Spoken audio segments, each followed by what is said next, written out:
அனைவருக்கும் வணக்கம். சுப மாரிமுத்து, திருப்பூர்ல இருந்து.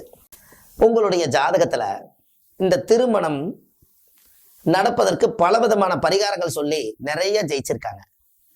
இப்போ ஒரு பரிகாரம் சொல்றேன், இந்த பரிகாரத்தை நீங்க செய்யுங்க. கன்னி பையன் கன்னி பெண் இவங்க இருவருக்கும் கல்யாணம் நல்லபடியா நடக்கணும். அதற்கு என்ன பண்ணலாம் அப்படின்னு இந்த பதிவுல நீங்க பார்க்கலாம். இந்த தேரோட்டம் உங்க வீட்டுல நடக்கும் அல்லவா? உங்க ஊர்ல திருவிழா நடக்கும், ஒரு ஊர்ல கோயில்ல திருவிழா நடக்கும். கொடி கட்டி அந்த தேரெல்லாம் மரத்துல செஞ்சு அந்த மரத்துக்கு பொட்டு சந்தனம் எல்லாம் வச்சு எண்ணெய் எல்லாம் பூசி கருன்னு அப்படியே தேர் பார்த்தா அப்படியே ஜம்முன்னு இருக்கும். இந்த தேர்ல கொண்டு போய் அந்த தெய்வ உற்சவரை கொண்டு போய் அதுல வச்சு இந்த ஊர்வலம் வருவாங்க. பார்த்திருக்கீங்களா? அந்த ஊர்வலம் வரும்போது அந்த தேரை நீங்க வடகம் பிடிச்சி இழுங்க. எனக்கு சீக்கிரமா கல்யாணம் நடக்கணும், நல்ல கணவன் வந்து அமையணும், அதே கணவனா இருந்தா எனக்கு நல்ல மனைவி வந்து அமையணும், எனக்கு ஒரு நல்ல அழகுள்ள அறிவுள்ள புத்தியுள்ள ஞானமுள்ள பாவங்கள் செய்யாத குடும்பத்துல இருந்து எனக்கு ஒரு பெண் அமையணும்னு சொல்லி வேண்டுங்க. இது கணவன் ஆணா இருந்தா பெண்ணை வேண்டுங்க, பெண்ணா இருந்தா ஆணுக்கு வேண்டுங்க. இந்த உலகத்துல அதானே வேணும். இதை செய்து அந்த தெய்வத்தை உங்களுடைய உடம்பு சக்தியால அந்த நிலகொண்டு சேர்த்துறக்கு நீங்க அந்த தேரை இழுத்துட்டே வாங்க.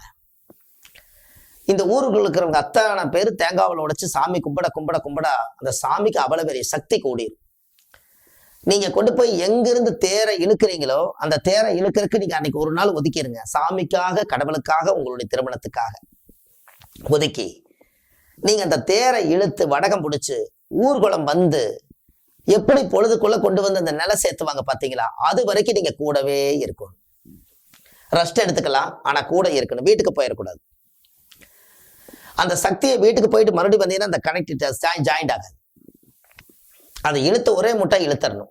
அப்படி தேர் இழுக்கிறது திருவிழா கிடைக்கலினாலும் கூட நீங்க இந்த மாதிரி பழனி மலை, சுவாமி மலை, திருச்செந்தூர் இப்படி இருக்கிற இடத்துல தேர் இழுக்கிறாங்க இல்லையா, முருகரை வச்சு, அதுவும் நீங்க இதுல கணக்குல எடுத்துக்கலாம். இந்த தேரை இழுத்து நில கொண்டு சேர்த்தி சாமி கும்பிட்டு போயிருங்க. ஒரு 2-3 நாள் அந்த உற்சவரை மேல இருக்கிறவரை கொண்டு வந்து அந்த கோயில்ல வைப்பாங்க பாருங்க. அதுக்கு மஞ்சள் பொடி 1 கிலோ வாங்கி சாமிக்கு மஞ்சள் அபிஷேகம் பண்ணுங்க. உங்க கழுத்துல மஞ்சள் கயிறு கழுத்துல தொங்கும். மஞ்சள் மங்களகரமான தாலி செய்து மஞ்சள் சரடுல உங்க கழுத்துல தொங்கும். மஞ்சள் அபிஷேகம் சாமி குளிர்ச்சி பண்ணுங்க. அந்த சாமிக்கு ஒரு மஞ்சள் புடவை எடுத்து கொடுத்து மஞ்சள் அபிஷேகம் மட்டும் பண்ணுங்க, வேற ஒண்ணும் வேண்டாம். இதை மட்டும் பண்ணுங்க. அதுக்கு மேல என்ன வேணாலும் அவங்க விருப்பத்துக்கு பண்ணலாம். மஞ்சள் அபிஷேகம் பண்ணுங்க. மஞ்சள் என்பது குரு. இந்த குருவுடைய ஆசீர்வாதம் உங்க வீட்டுக்கு வந்தாச்சுனால் குருவுடைய ஆசீர்வாதத்துல எல்லா சக்திகளும் ஒன்னா கூடிரும். அதுல இருந்து உங்களுடைய வாழ்க்கை பாருங்க எப்படி ஒரு மாற்றங்கள் உங்க ஜாதகத்துல வருது. இது எல்லாமே அந்த காலத்துல முன்னோர்கள் வந்து குடும்ப நலனுக்காக, அந்த தெருவில் வாழக்கூடியவர்களுக்கு, அந்த மக்கள் அத்தனை வேர்த்துகளுக்கும் எல்லாத்துக்கும் அந்த காலத்துல பரிகாரம் சொல்லியிருக்காங்க. இதுல மாதுளாம்பழத்தினுடைய விதைய ஒரு பாத்திரத்தை நிறைய ஒரு 4-5 ஒளிச்சு வச்சுக்கணும். தேனை இழுத்துட்டு போகும்போது சாமி மேல மாதுளாம்பழத்தினுடைய விதை எடுத்து அப்படியே சூறை விடுங்க சாமிக்கு. சாமி பார்த்துக்கும்.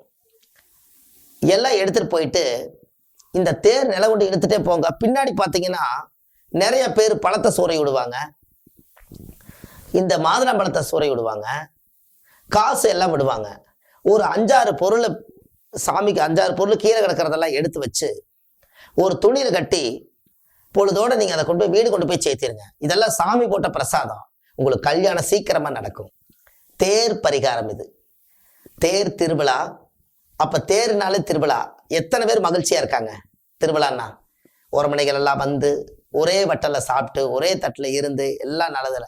பாருங்க, திருவிழான்னு வந்துட்டாலே ஆட்டோமேட்டிக்கா உறமனைக்காருங்க, மாம மச்சன், பங்காளி, சித்தப்ப மக்கள், பெரியப்ப மக்கள் எல்லாம் ஒண்ணு சேருவாங்க. ஒரு ஊர்னா அங்க உறவை விட்டு கொடுக்க கூடாதுன்னு சொல்லி போட்டு அங்க கல்யாணம் ஆகி பேசுவாங்க. இந்த சாமி இழுத்த மாதிரியும் ஆச்சு, இங்க உறவை பகிர்ந்த மாதிரியும் ஆச்சு. அன்னைக்கு பிள்ளைகளை பார்த்தா அன்னைக்கு பார்த்ததுக்கு இன்னைக்கு பார்த்ததுக்கு கொஞ்சம் நிறைய வித்தியாசங்கள் இருக்கும். ஓ, கல்யாணம் முடிக்கிற அளவுக்கு வளர்ந்துட்டாங்களா, பரவாயில்லைங்களே, இவ்வளவு தூரம் வளர்ந்துட்டாங்கன்னா அப்ப நம்ம பையனுமே கொடுத்துடலாமே, ஜாதகத்தை பாருங்க, பொருத்தம் இருந்தா செஞ்சிருவோம். இப்படி பேச்சு போக்குல பேசி அந்த கடவுளையே நடத்தி கொடுத்துருவாரு. அதனாலதான் தேர் இழுங்கன்னு சொன்னேன்.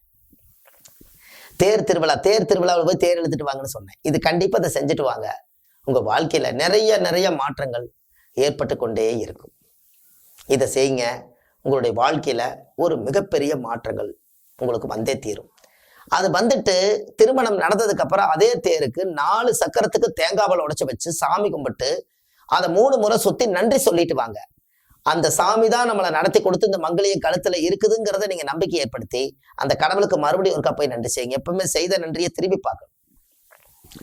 இதனால இதெல்லாம் செஞ்சுட்டு வந்தால் உங்களுடைய வாழ்க்கையில திருமணம் கட்டாயமா நடக்கும். இந்த பரிகாரங்கள் எல்லா மக்களுக்கும், கல்யாணம் ஆகாதவங்களுக்கு இதை ஷேர் பண்ணுங்க.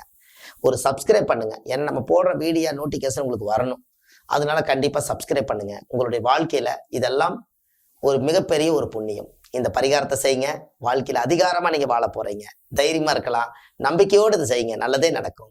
நன்றி, வணக்கம். சுப மாரிமுத்து, திருப்பூர்ல இருந்து.